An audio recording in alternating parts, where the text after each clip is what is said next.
Ooh, what's up, everybody? It is Powershift Your Week time. I am Daymond John, and I know that I said listen, I know I always on at 1, but now I'm a little early because I'm trying to move it to 12. So I'm trying to get you guys used to what's going on. What's up, Josh? Joshy was the shit, I think he said. What's up, Mr. Miami?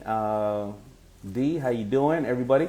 All right, so we're gonna jump right into it. Let me pin this comment, and I'm gonna be bringing somebody on that you're gonna want to hear from, as well as I'm going to be pulling one of you on here. All right, Power Shift Your Week. All right, everybody's here. I know we have limited time because Monday you want to get out there and make that money.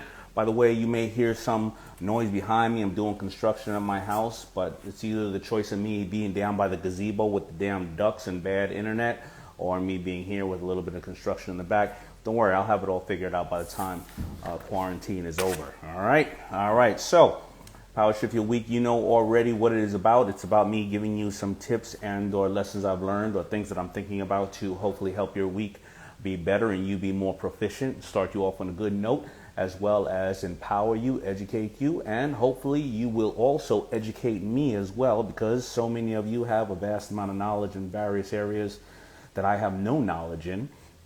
You know what? I gotta tell you, this dyslexia boy kicks my ass sometimes. You know, my team sent me something and I had to do an audio read, and it kept saying, you know, in the audio read, you know, you're gonna have to preserve yourself over the future, or preserve yourself over the future. I read that like 10 times. And finally, literally 3 days later, I realized the word was persevere. Does anybody have that problem? I mean, persevere, preserve, same shit. All right, anyway, just letting you know that being dyslexic, it is what it is, and you're going to always have to deal with it. It doesn't go away. You just got to deal with it, all right? So sorry to my team member who had to, unfortunately, say back to the boss a couple of times, it's not preserved. That's the type, or preserves. That's the type of thing that keeps your food, from becoming stale in the supermarket. It's persevere, you idiot. Anyway, so, all right. Number one, here's a fact I like to tell you that we can all learn from, and I love it. It's called, here's the fact. According to a study conducted by Statista, 49% of consumers say they would like to receive promotional emails from their favorite brand on a weekly basis. 49% says they want to hear something from their, get an email from their favorite brand on a weekly basis. Now, as you all know, if you subscribe to my email list, I send out something every week, and it's really funny. You know, they basically say in here, listen, in 2019, a study performed by Radacita Group, I know I just screwed that up, just like Preserve or Persevere, a technology marketing research firm, estimated that an average person receives 121 emails per day, which is huge. It's a huge reason behind why me and my team put together so much thought in the email we send. I receive probably about 500 emails a day with the chains of all the chains, and then I probably receive about 20 DMs, about 100 texts. I even receive 1 or 2 fax. Yeah, believe it or not, I got a fax machine. And of course voicemails, and of course everything else. Now, why am I saying that? Because you know, there's a fine line of what you're going to send and how many times you're going to send to people, because they get what they call sales fatigue, and you can communicate too much. And we've all been there when we can't wait to hit the unsubscribe button. However, think about the favorite things or the favorite people or the people you subscribe to. You do want to hear from them, but you need to be on this other side. You need to be thoughtful about how many times you communicate with them and what you're communicating about, right? Because right now, your customer, your follower, everybody, they may not have the money or the time to support you the way that they used to, and they kind of feel bad, right? And they kind of maybe cut that email or unsubscribe because they're going, damn, I feel bad even knowing that there's another, you know, that they got a new piece coming out or something else, and I know I can't afford it. Let me just get it out of my head. It's kind of like I don't even want to go to the store, my favorite store, because I know I can't afford anything. But you can also be very empathetic and caring and let them know that there's knowledge here, or you're doing some kind of 2-for-1 or discount or layaways or prepay or various other things, or because they're special, you want to know what's going on with them so that maybe you can make an adjustment to keep them, because during this time people don't want to feel like they're always a pocketbook or a wallet for you, and they want to know that you're caring and you keep this consumer on, because a lot of the other places are not being empathetic, not because they don't care, but sometimes we get so caught up in trying to save our business and or our ego gets in a way that we don't share with people that we may be going through challenging times and things of that nature. That's why a lot of my newsletters are activations we're doing, what we're learning in the market, how it can benefit you, how you can do similar things that we're doing, how we can learn from you. And if you're doing something great, let us know, because maybe we'll be able to project it out to the world and maybe we'll be able to help you. So make sure that you do that, and and that becomes my natural challenge of the week. Put yourself in your customer's shoes. Why did your customer like you? Why do they love you? Why do they support you? Don't just disappear because you have nothing great to say and then say, you know what, I'm going to hit them every month. I understand if you may be considering closing the business, but maybe there's a way that you can email and or contact your customer for ways so that they can collaborate with you. Maybe they can use user-generated content. Like me, listen, I could tell you right now, I put out something last night and I just casually did it, and it was me with all my FUBU tapes, my partners and I, and all the stuff that we've gathered over a documentary. And I was just kind of putting it out in the world, like, wow, look at all that stuff. Who wants to think about working with us? And I got so many calls this morning of people saying, I just didn't know. I thought you were not wanting to do it, or I didn't think about it, or this is a perfect time. And if I would have sat there and just not decided to do that and said, I'm just going to wait till the time is perfect, or I'm going to digitize and get all this stuff ready, I wouldn't have done that. And I wouldn't have realized how many people said, wow, there is an interest here. And maybe you're too close to something that's in your brand, and maybe you're too close sometimes to what you're doing to then think about the fact that everybody else is supporting you. The reason why you're in business, the reason why you're a personal brand, you can work someplace too. The reason why people love you is because they're rooting for you. We love to root for our brands. We love to root for people at the job. We love to root for the underdog. We love to root for the one who's always keeping us happy and keeping us smiling. Do not discount yourself. Do not discount yourself. So please reach out to people. And I'm saying email. Don't take it too literal. You know what? Maybe it's a text. Maybe it's a post to say where you're at, what you're doing. Even if you were unemployed. You know what? Honestly, I saw somebody the other day that was unemployed, and they were honest about it. They said on social media, they were like, yo, you know what? I ain't got a job no more, and my whole life was depending on this job.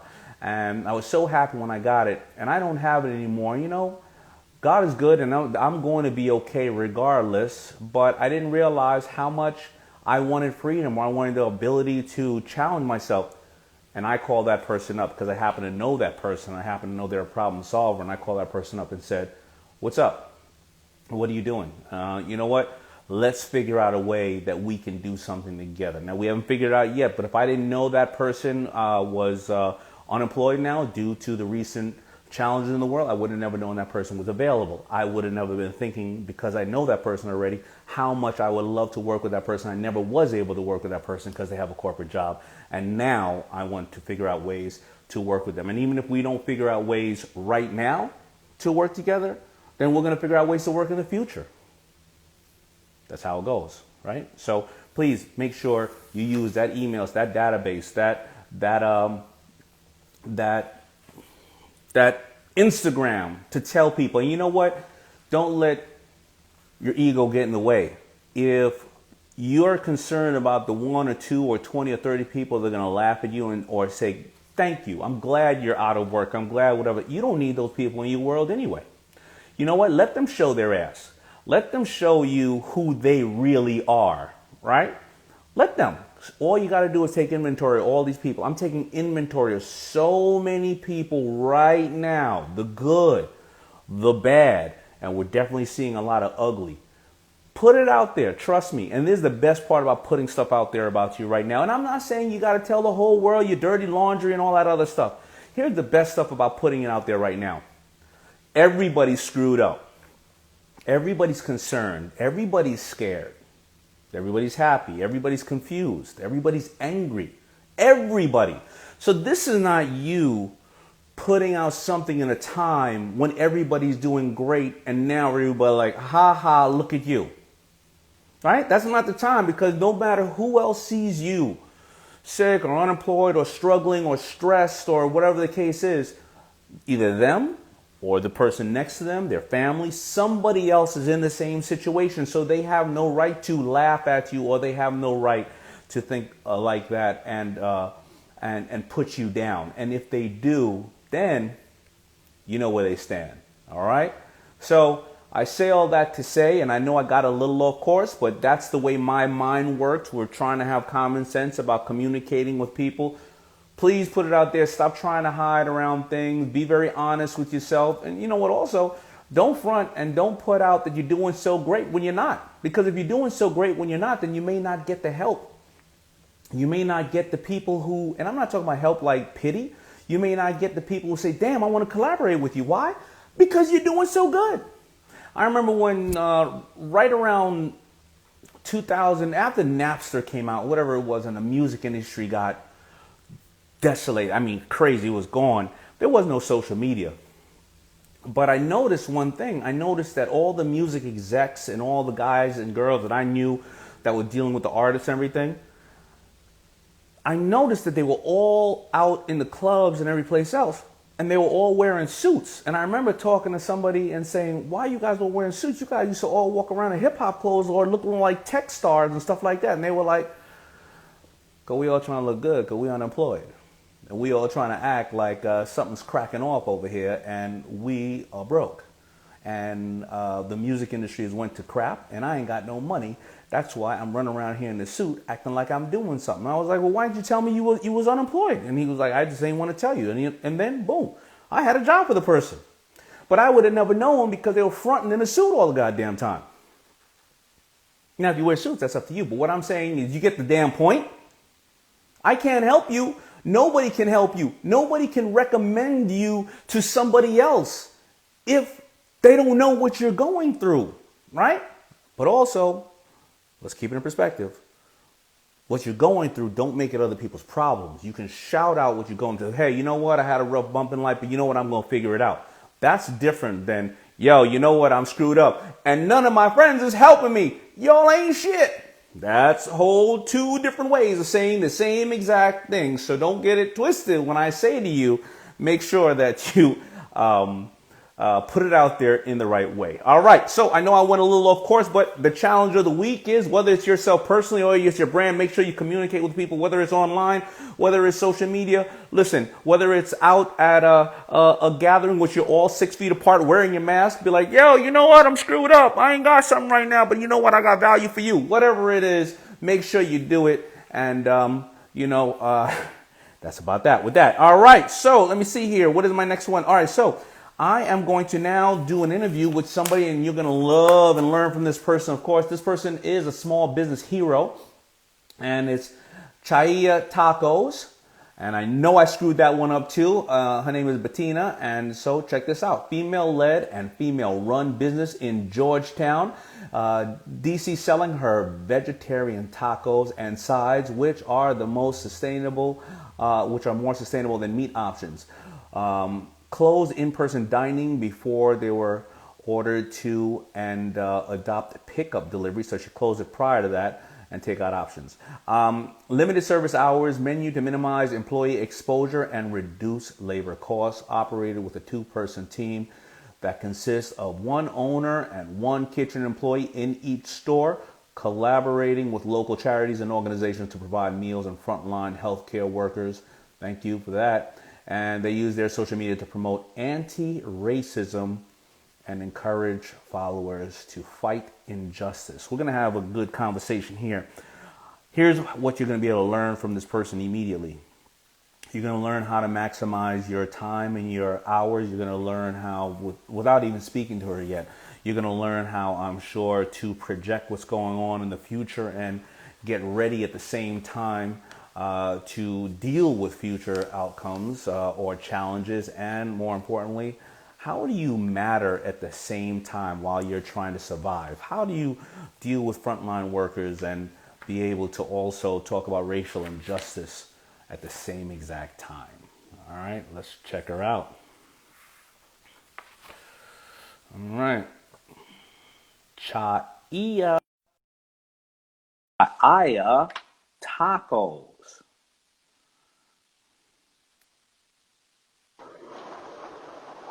Hi. Hi. Now, please tell me the name of the taco of your business, because I probably screwed it up and I don't want to do that. Well, you wouldn't be the first one. It's pronounced chaya. And Chaya. chaya, yes, it's a word that means life in a lot of different languages. So since we are an unconventional taco shop, we hand griddle corn tortillas and we fill them with delicious seasonal, incredibly well-cooked vegetables. So we're essentially getting you to eat your veggies. And chai means life in a lot of different languages, from Hebrew to Sanskrit to Hindi to, it's an amazing word, and it works for our brand. How long have you been in business? We started in the farmers market over 7 years ago, and we opened this first location, which I'm at in Georgetown in Washington, D.C., 5 years ago in November, and then we opened our second location a couple of years ago in downtown here in D.C. So as I read, both the locations, I think, you have two locations or three? Sorry. We have two. Yep. And each one has an owner and one person in the kitchen. Is that accurate? Well, it no longer is that. It's always had two owners, myself and my business partner, Suzanne. We started in a farmer's market, taking time to, figure out if our customers would like this rather esoteric idea of vegetables in tortillas.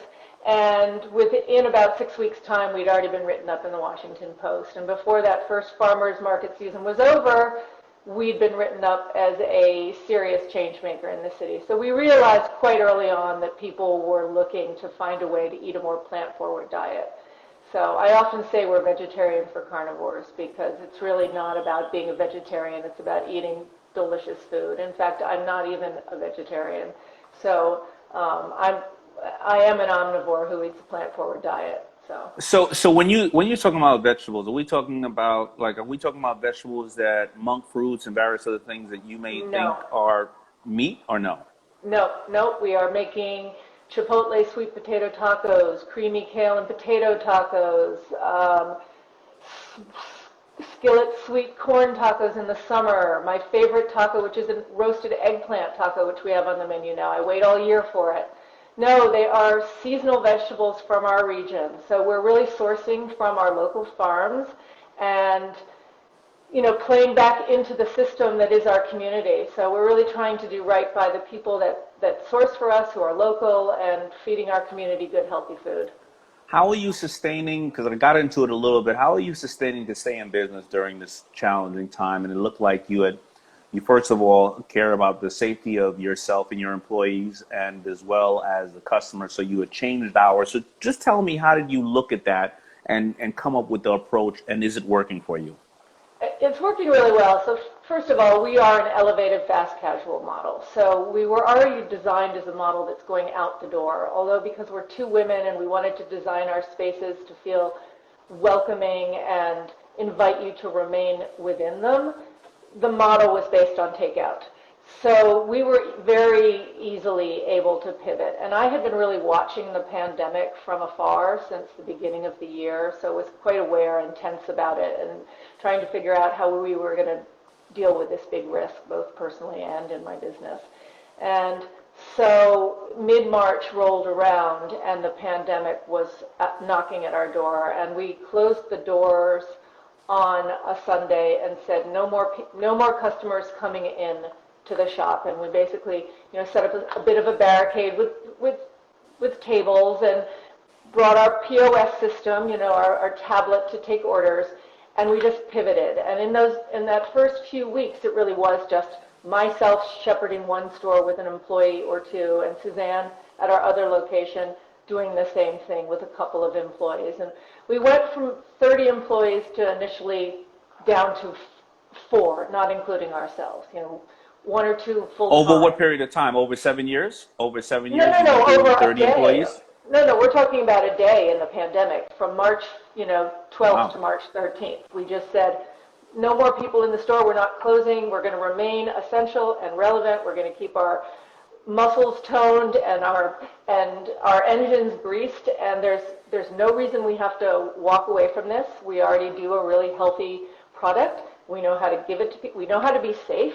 We're each moms with 3 children. We've dealt with a lot of moving balls and iterating on the fly for years, and so we just pivoted right away and made ourselves just a tighter, leaner model. And over the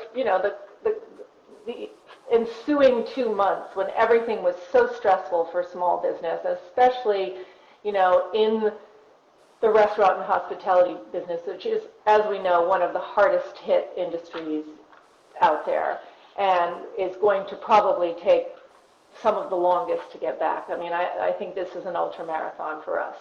I'm not ready to pack up my bags and walk away. I think we can continue to thrive as best we can, so that eventually we're not only surviving, but we're doing better than we ever did.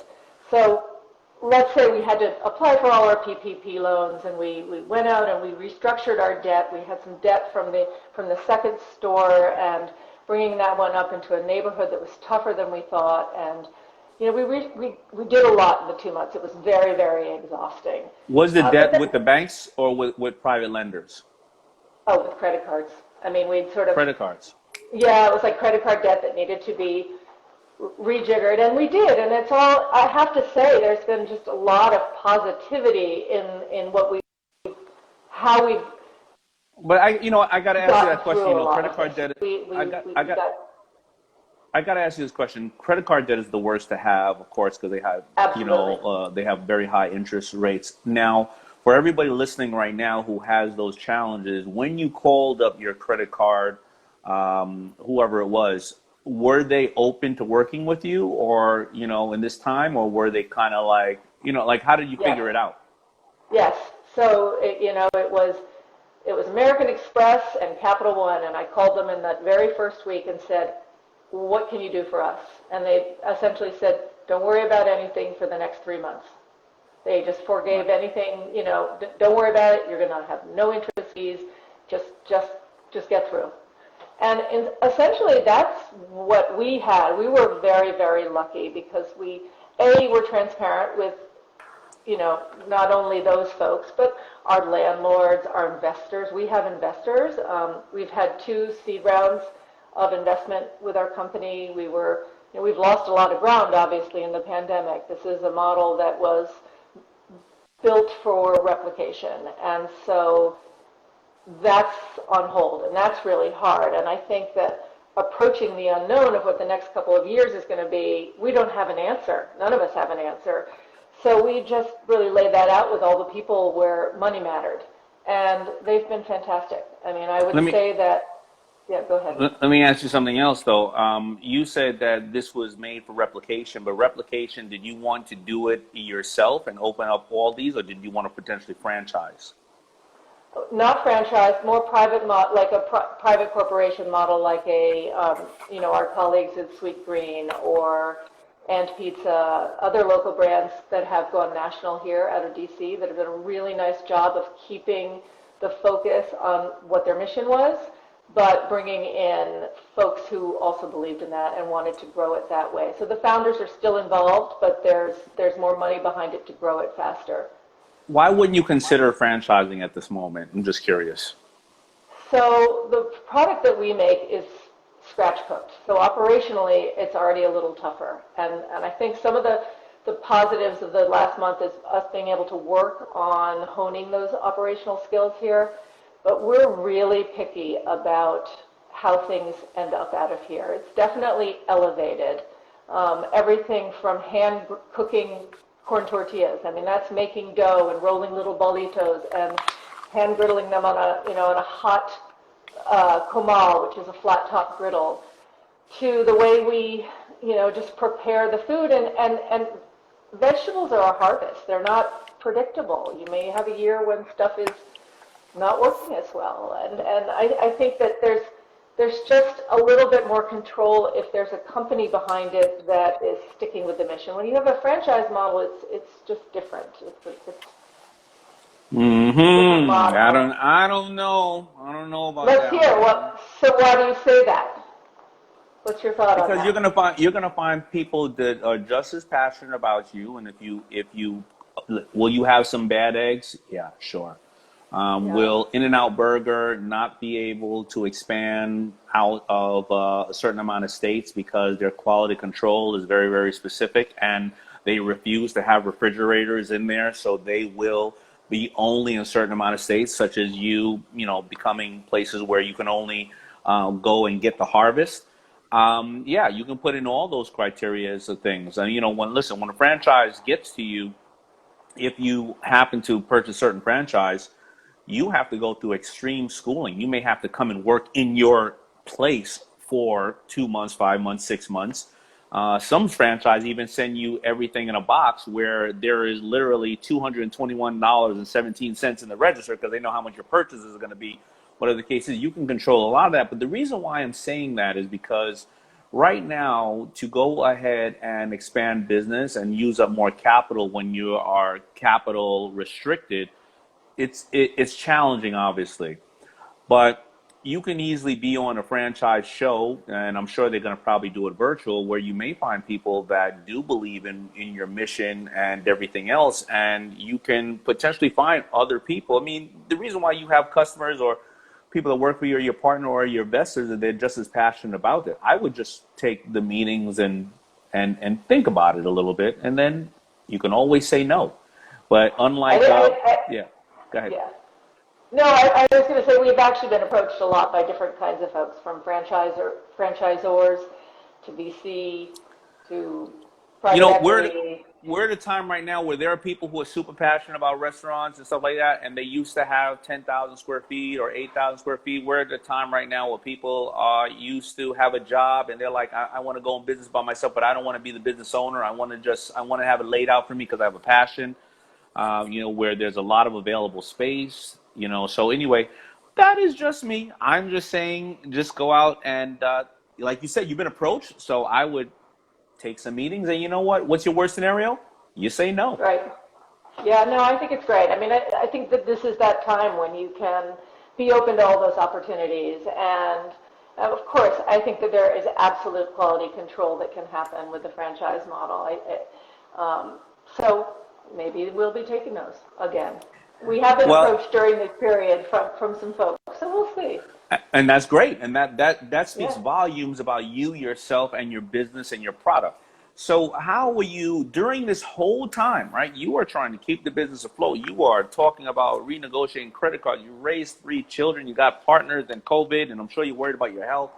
And at the same time, you're using your social media to promote anti-racism and encourage followers to fight injustice. How are you taking on all this, and why do you feel as a corporate or a business you should be a good citizen right now when other people are saying, let me just save myself?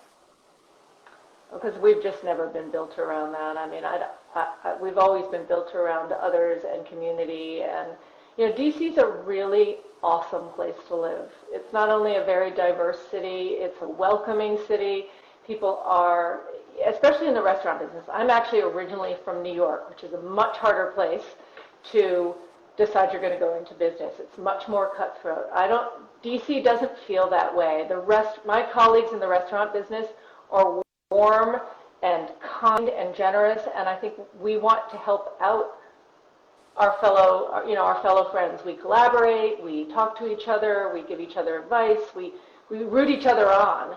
And I've lived here a long time now. I left New York kind of kicking and screaming and moved here 25 years ago and thought it was going to be a short period of time, and it wasn't. I've been part of a change that's been here, and I've really welcomed this city that feels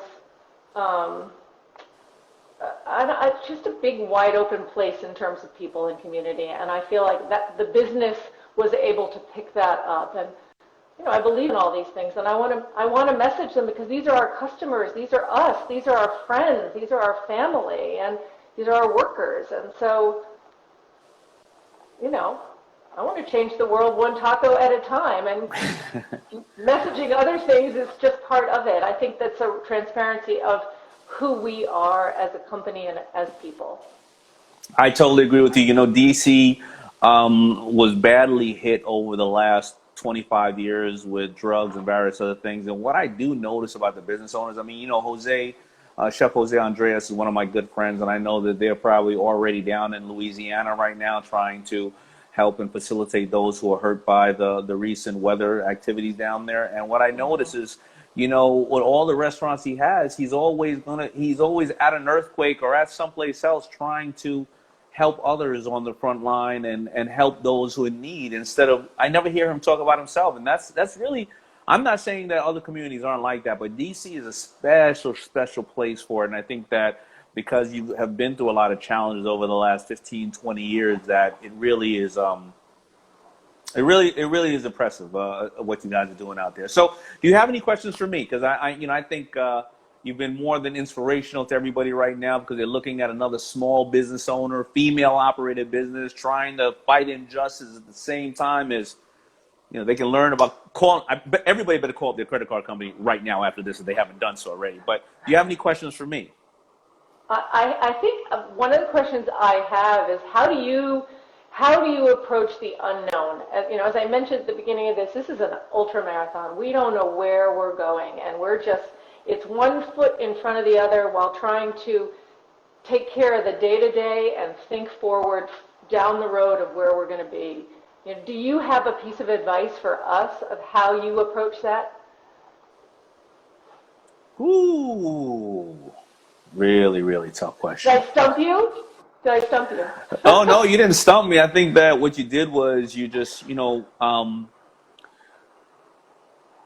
so I want to answer the question, but I want to answer it with this context, that the answer I'm going to give was not and is not easy for me or for anybody to do. So I can rattle off the answer, but are there a lot of dark nights? Are there a lot of times when I question myself? Are there a lot of times when I look back at some of the decisions I made, I may be currently in, and I go, hey, you're supposed to be Mr. Know-It-All, you idiot. Why did you make that decision?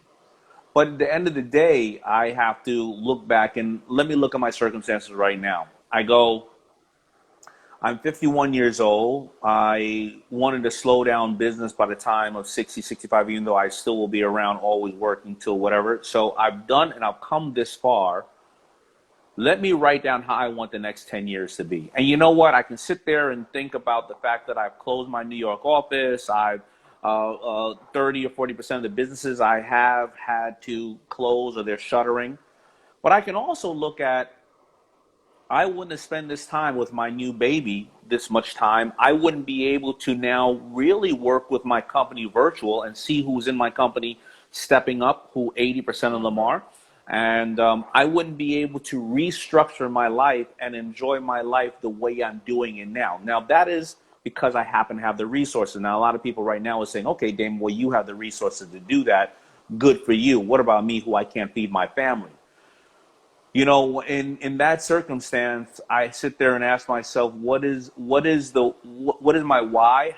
Why am I doing this? Why am I not doing something else? And how am I going to figure it out? And I always look out and say, other people are doing it like you, who are being successful and they're surviving. I got to keep contacting people like you. I got to start setting new goals. And then once I set the goals, I got to put in place, how am I going to educate myself or reach out to somebody or empower myself to go and slowly accomplish those goals. Those are just a couple of ways. And I know I'm rambling a little bit, but I'll give you an example. I've been trying to get on to this new Facebook program. I have this 30-hour course on Facebook to understand more about Facebook, advertising and marketing. So when I'm investing in companies, I know what they're doing, right, wrong, or different. And after Facebook, I'm going to learn another Amazon thing, and I'm going to learn various other things. And what I do is I say to myself, at the end of the year, I will be able to be more technically proficient. I will have called these people to do collaborations with. I would have gotten rid of this amount of staff. I would have hired this amount of staff. I would have closed these companies. I would have opened these companies, and I would have spent X amount of time with my family and X amount of time on my businesses. And so I put all those down in a graph, and I just keep reworking that graph because they change. You know, Yeah. I'm going to sit on here once every Monday and once every Tuesday with entrepreneurs like you, and I'm going to show hopefully my following that I want to educate you just as well as I want to educate myself. And so that even if I only had, 1,000 people, I know that they all think like me and we think like each other. And at the end of the year, we're gonna find ways all to work together. So a lot of those things, even though I'm rambling, it really means what's my why, what's my goals, why am I doing it, how will I get to that part, and how will I take small little steps. And before I know at the end of the year, I will be just that more powerful. Because the only other thing you can do beside that is feel sorry for yourself, put your head in the sand, hopefully things will go away, assume that everybody else is going to do something that it's really your goddamn job to do, and not be grateful for what you have. Yeah. So thanks for that. I did want to ask you, do you have, let's say, 3 recommendations for reads, whether they're books, articles, anything that you can help all of us on this live feed, that you would say, you know what, you got to read this. This is the perfect thing for right now at this point in time. I love Tim Ferriss's Tribe of Mentors. That's really good. I always tell people Think and Grow Rich by Napoleon Hill. It's a timeless book. But I would also read Blue Ocean Strategy, which is the book where basically, I'll give you an example. In Blue Ocean Strategy, they talk about how the circus has always been the circus. And, they bring around the animals and kids, but, a family, it's challenging to go to the circus, at the time that we were doing the circus. Because the kids, you didn't have a lot of money, and the kids, and then the circus cost so much to bring in all those large animals and various other things. But in Blue Ocean Strategy, Circus Soleil realized that there was a place that people did like the circus with beautiful acrobats, easy to ship in, ship out. A customer would take their wife out on a date, not necessarily kids, so now you had a high ticket item, right? And it was the same exact thing that we knew, the circus, but just done in a different way for a different crowd and a different audience. And that means it's the same as Powershift in a way. How are you right now? Because this is what you did. You everybody loves tacos. I get it. But you know what? I'm a carnivore who can appreciate this taco as well. And, you may like it because you're a vegetarian, or you may like it because it's just goddamn delicious. And we're going to over provide in a very crowded market something that just has a little bit of a shift. And that's a Blue Ocean Strategy. Excellent. I agree. Thank I'm you glad so you do. much, Damon. I appreciate you. Thank you Thanks. so much Stay for well, helping Jerry. out frontline workers, being caring about everybody else and running a business. Got it. All right, bye. Bye. Bye-bye. All right, there you have it. If you don't get inspired by some of these people I bring on, I don't know what's going to inspire you, right? So I mean, just think, I'm going to bring somebody else on right now, whoever. I don't know who you're going to be. I'm going to pick somebody right there. Somebody asked me, why do I not have on wireless headphones? It's just because I believe the amount of radiation coming in through the Bluetooth is extremely powerful. So why not have these on right now? So I'm not taking in all that. And when the 5G comes around, you're going to be glowing in a minute, and you're going to wonder why you can't have babies, or you got a third ear. So that's why. All right, so let me bring on one other person, just a random person, and make sure you have some kind of question, comment, and/or education for me and our good people watching. I'm not going to keep everybody here too long. I'm going to keep here only a couple of more minutes because I got to bless you with. Do I have any dad jokes here? Yeah, I got some good dad jokes. All right.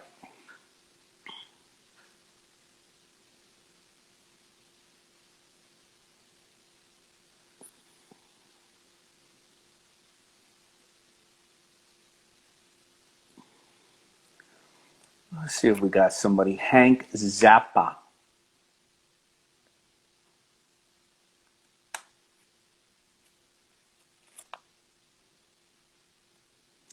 Somebody said, what do I think about 5G? I think it could be incredible. I think it could help with so many other things. All right, we can't get Hank Zappa right now. Cancel. All right, didn't get that person. Who else is on here right now? Annie Chopra?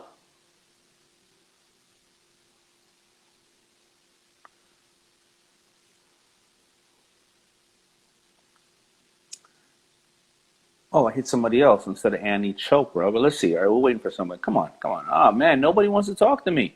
You know, a lot of times people are in their car and stuff like that when I hit them. All right, come on, Annie Chopra. Let's try it again.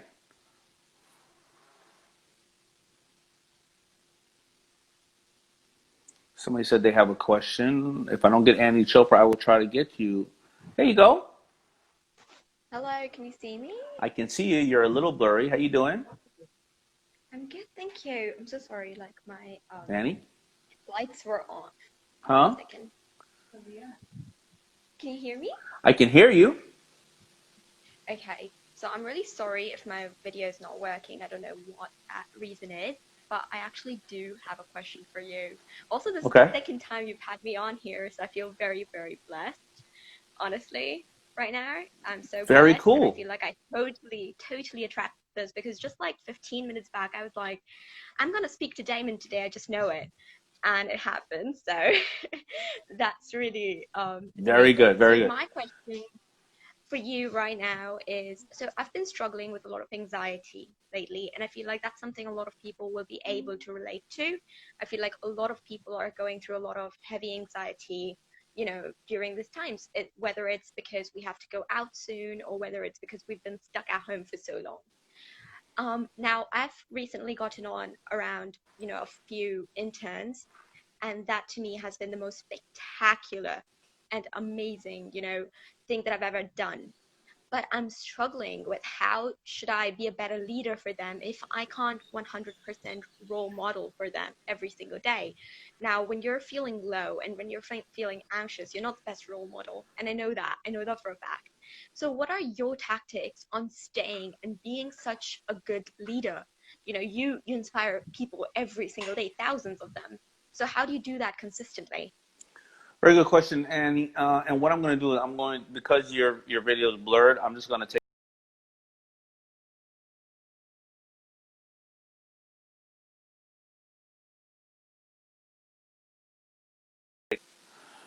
All right. So, and she said also, please something while I was hitting, and I'm sorry that I didn't hear the last part of that. All right, so she asked, with all this anxiety that she's having, how to remain a good leader with her team, and she has a lot of interns around and various other things. So there's two, I think, questions.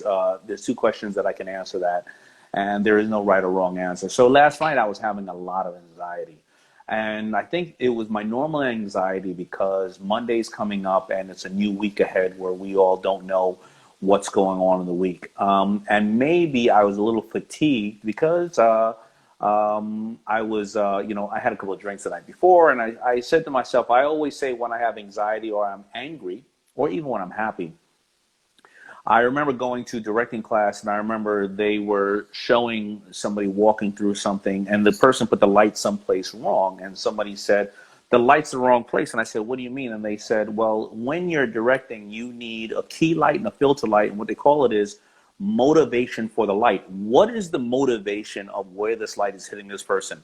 Is this person walking by a window? Is this person walking by a door? Are they outside? Is it dark and light coming on? Because a lot of film and a lot of things are done that you don't realize. It's not just the words. Some of the most memorable things you ever see in film are done and there are no words in it. It's just a stare. It's something else like that. It's like Indiana Jones when he runs up, when he's running and he stops and he just looks, and all of a sudden the tribe comes after him, right? So why am I saying that? It's called motivation for the light.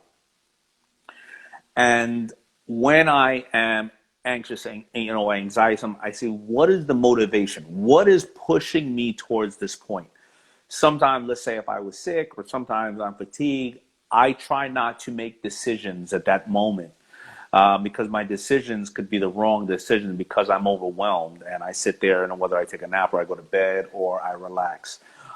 Maybe I have too much pent up energy in me because I didn't realize I had a bunch of caffeine, and I need to try to do some push ups, jumping jacks, or various other things. So when I have anxiety, I do that. Now, sometimes the anxiety and or the depression or whatever the case is caused by another person. And I decide if I want to tackle that conversation with the person, share with them what's going on with me. Am I overreacting? Now, I'm not a super analytical person on the end of the day where I sound like I'm a ball of emotions. But what I sit there is I try to, as somebody just said, you got to manage life, right? You know, they say that life is 20% what happens to you and 80% of how you respond. So to answer her question in regards to anxiety, I look at the core of the anxiety, and 80% of the time, I will be able to find the core of the anxiety, and that may need to have a conversation with somebody. I may need to pray. I may need to read my goals. I may need to work out. I may need to have a goddamn drink. I may need to step back from somebody because I'm going to come at them wrong if I have this conversation with them right now, and I'm not realizing that maybe they're going through things. On the flip side, on how you manage to empower your people is sometimes ask them what's going on or try to have a conversation with them where they feel like they can have a conversation with you. Now, you're going to have certain people that they're going to have a conversation with you and they're going to make it all your problem, and you may have to switch the tables on them. Or you may have to share with them that you're having challenges. You know, listen, when this whole thing went down, I shared with my staff, you know, what it is to be a boss and what I have to face and where the tough decision may have to be made. And believe it or not, many of them were saying, thank you, I appreciate that. It's not going to be really that you're going to be able to go win, win, win, win, win, and tell people the world is going to be great when it's not. It's about being transparent, and that's just the way it is. And, I think Chauncey just said it the best right there, one of my guys. Anxiety is real. People just don't want to talk about it. And like I had said in the opening of this, of telling people your problems and telling people where your challenge is, you know, we're going through a time right now where, again, everybody has anxiety. And if you look at Anthony Bourdain and Kate Spade, no matter they were living on the top of the world, they felt that they didn't have enough people to talk to, and look where they ended up. Well, we're going to have that now with a lot of different people this year and for the next 5 years. You're going to have a lot of divorces. You're going to have a lot of suicides. You're going to have a lot of babies being born. You're going to have a lot of people falling in love with each other. And anxiety and pain and all those things are real emotions. They are what drives us every single day to take good actions and or bad actions. So I got to say that, you have to talk about this anxiety. Mental health is extremely important. Please talk to people. But more to what she was saying is talk to the team and tell them where you are. Teams like to know that you're human. People like to know that you're human. You ever been in a relationship where the other person is always right and you're always wrong? Where that other person always points out the things you've done, but that person doesn't want to hear about them. They're not empathetic. But when you have a person that say, you know what, maybe I came at you wrong the other day, or I haven't been listening to you, or what's going on, are you okay? No matter if that's a business relationship, if that's a friendship, or that's a marriage, or if that's a parent talking to a child or a child talking to a parent. When you do that, you break down a certain amount of walls, communication gets greater, and you start to solve other issues. Remember, the only thing that separates us from the animals is the fact that we can communicate with each other. So that being said, I hope that I answered some of the questions right there. I am not a psychologist or anything like that, and there are other people that get paid a lot more money to tell you what to do in these circumstances. I'm only telling you from a human perspective of what I go through and how I deal with it. You may have other ways to deal with these things. And if anybody knows any good books here that you would like to recommend for our fellow people viewing, please recommend those, because there is so much knowledge out there in this space. And there you go. So, all right, I'm going to leave you with a couple of dad jokes. Thank you for tuning in to Powershift Your Week. Tomorrow I'm going to try to make it at 12 o'clock with some really other great people, so you can check me out there. I'm going to have on there Jim Moran from Super Smart Games, and Marie Forleo. Wait a minute, I forgot about her book. Everything is figure outable. Marie Forleo is, if you don't know, you already know who it is, so I don't even know why I'm telling you that. Before this whole COVID thing, she was packing stadiums to come out to her. Marie is absolutely amazing. Please make sure you check out Marie Forleo. I didn't know she was on tomorrow. I cannot wait. All right, here you go. Here's a good joke for you. This one's going to make you roll your eyes and curse me out. Today, Minka asked, can I have a bookmark? And I burst into tears. And I said, 4 years old, and she doesn't know my name is Damon. I know you're not going to get that one. You said, can I have a bookmark? My name is Damon. Come on, give me a thumbs down on that one. Give me a thumbs down. I know you're mad at that one. I know you're mad at that one. Give me a thumbs down.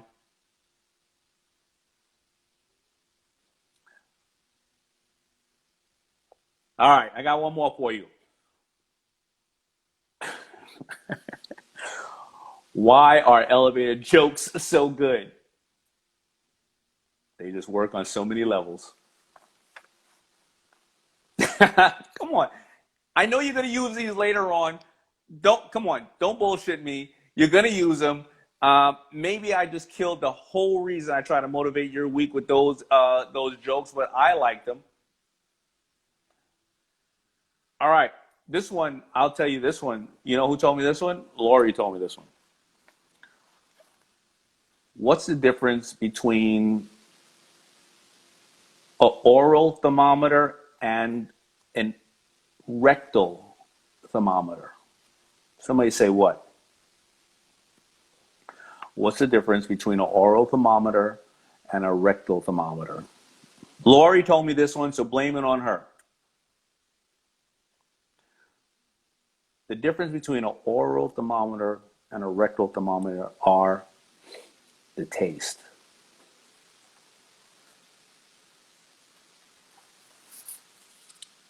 I'm gonna let that one soak in. I hope you had lunch already prior to hearing that one.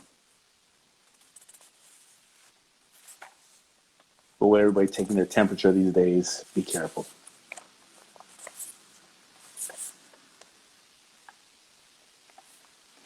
All right, everybody, let that one wash over you. Please do not have lunch for a while after that, and I will talk to you tomorrow. Love you.